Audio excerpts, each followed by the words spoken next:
നല്ല മൈലേജ് ഉള്ള ഒരു പ്രീമിയം വാഹനം വേണം. ഓടിയാണ് KL40 കേരള വണ്ടി അല്ലേ? ഒറിജിനൽ കേരള വണ്ടി ഏറ്റവും ടോപ്പ് ഉണ്ട്.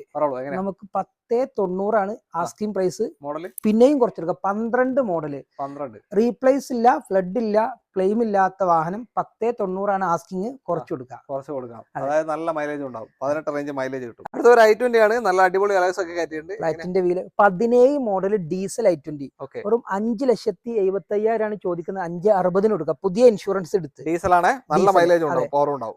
അടുത്ത സ്വിഫ്റ്റ് സിംഗിൾ ഓണർഷിപ്പ് ഉള്ള വാഹനം 14 ലാസ്റ്റ് വണ്ടി. ഇതും ഡീസലാ. 4,20,000 രൂപ കൊടുക്കാം. സിംഗിൾ ഓണർ വാഹനം. അടുത്ത എക്കോസ്പോർട്ട് ആണ് KL7. പറഞ്ഞോളൂ. ടൈറ്റാനിയം പ്ലസ് എക്കോസ്പോർട്ട് 16 രജിസ്റ്റർ വരുന്ന 15 മോഡൽ 5,60 കൊടുക്കാം. Petrol diesel 5,60,000.